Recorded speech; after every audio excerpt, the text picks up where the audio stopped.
salam kenal ya. Nama saya Yudit, dari lingkungan Santa Angela, wilayah 14. Hari ini saya akan membicarakan tentang Bulan Kitab Suci Nasional. Nah, ngomong-ngomong soal Bulan Kitab Suci Nasional, saya jadi teringat nih, salah satu Injil yang sangat bermakna bagi saya. Nah, itu terdapat pada Injil Lukas, bab 6, ayat 36 sampai 37. Judulnya adalah Hal Menghakimi. Kalian bisa menemukannya di Alkitab. Nah,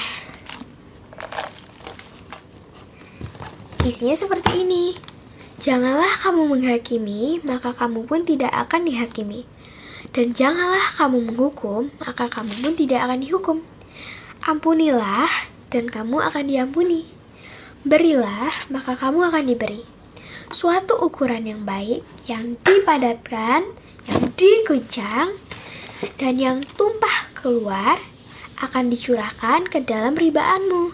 Sebab ukuran yang kamu pakai untuk mengukur akan diukurkan kepadamu. Nah, begitu ya teman-teman. Nah, buat saya ini, ayat ini cukup bermakna dan berperan seperti cermin atau kaca. Nah, kalian pasti tahu kan fungsi cermin atau kaca? Betul sekali, itu memberikan kita gambaran refleksi atau tiruan, gambaran jelas tentang efek pantulan dari diri kita sendiri. Nah, bacaan ini intinya hampir sama dengan fungsi cermin tersebut. Dengan membacanya, saya seperti selalu diingatkan bahwa apapun yang keluar dari diri kita akan kembali lagi ke kita. Kurang lebih seperti itu. Mulai dari yang jelas dapat dilihat, didengar, atau kelihatan, seperti ucapan dan tindakan. Ataupun yang bahkan tidak terlihat oleh orang lain. Contohnya pikiran dan prasangka. Contohnya begini, saya punya cerita. Dengar baik-baik ya. Saya punya adik, selisih 3 tahun dengan saya. Kalau di rumah, saat kita sedang akrab dan seide, sepikiran, wih seru sekali. Kita bisa bermain bersama, kompak sekali. Bisa ketawa-ketawa bahagia. Tapi kalau lagi pas tidak akur, waduh ribut banget. Sampai weekend kepala orang tua kita sakit. Nah, kalau dipikir-pikir, apa alasan yang membuat kita bisa akur dan yang membuat kita bisa ribut? Sebenarnya kesimpulannya itu cukup mudah. Saat kita rukun, tidak ada prasangka buruk dan tidak ada ucapan yang saling menjatuhkan satu sama lain ataupun saling merugikan. Tapi, kalau saat ribut, pasti ada prasangka buruk. Lalu mulai mengundang tindakan kekerasan. Dan itu tidak baik loh teman-teman. Misalnya saja, saya usilin adik saya. Adik saya pasti balas mengusil. Lama-lama, kalau usilannya itu sudah keterlaluan atau kelewatan, pasti ada yang marah. Lalu, kemarahan itu mulai menggundang tangan dan kaki untuk maju untuk memukul, mencubit, menendang, dan sebagainya. Nah, nanti lama-lama tidak akan selesai. Jadinya akan terus ribut, dan itu tidak baik. Belum lagi kalau misalnya di sesuatu yang gak beres. Nah, misalnya nih, adik berprasangka bahwa, waduh, kakak mungkin gak makan bekalnya sampai habis nih, gimana nih? Nah, kakaknya ngerasain kalau adiknya lagi mikirin kakaknya. Adik lagi mikirin apa ya? Mungkin dia lakukan sesuatu yang buruk. Nah, itulah yang disebut berprasangka buruk. Dimulai dari adiknya yang berprasangka buruk kepada kakaknya.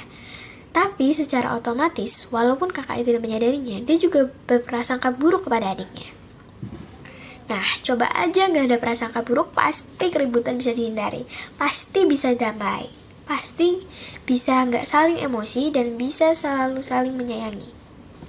Nah, dalam cerita tersebut, mungkin ya, kalian juga pernah melakukannya kepada saudara, keluarga, ataupun teman sekalian.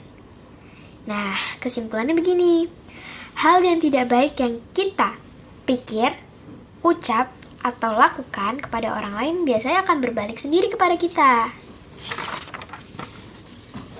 Saya jadi ngebayangin nih, pasti keadaan akan lebih indah, lebih damai, dan kita bisa berprasangka baik kepada orang, maka semuanya akan luar biasa indah. Mungkin dengan cara berkata-kata lebih sopan, membangun rasa kepercayaan satu sama lain, bersikap adil dan toleran, masih banyak lagi. Masih banyak cara untuk kita dapat bersatu dan mencapai kedamaian. Ya, mungkin gak semua orang nih membalasnya dengan baik juga. Gak apa-apa, tapi setidaknya kita memiliki satu harapan. Yang pasti, yang akan kita dapat, yaitu kedamaian dalam hati kita sendiri, karena telah berbuat baik. Karena kita sudah melakukan kebaikan dalam diri kita, pasti rasanya lega kan? Wah, enak ya, aku sudah berbuat kebaikan. Nah, begitu. Mengupayakan kebaikan sama artinya dengan mewartakan kabar baik kepada orang lain. Tidak perlu terlalu mikir nanti baliknya seperti apa. Kurangkah, samakah, lebihkah, gak penting. Terus saja konsisten ingatkan diri untuk bersangka baik, berucap, dan bersikap yang baik kepada semua orang. Semoga siapapun yang melihatnya dapat merasakan kehadiran Tuhan di dalam dirinya. Oke teman-teman, ini sharing saya untuk hari ini. Sekian ya, semoga bisa berguna bagi kalian. Aku akan menutupnya dengan sebuah pantun. Lupis ketan buat camilan, biji selasih buat minuman. Mari jaga lisan tindakan, sebar kasih bawa kebaikan. Salam sehat, Tuhan memberkati. Sampai jumpa.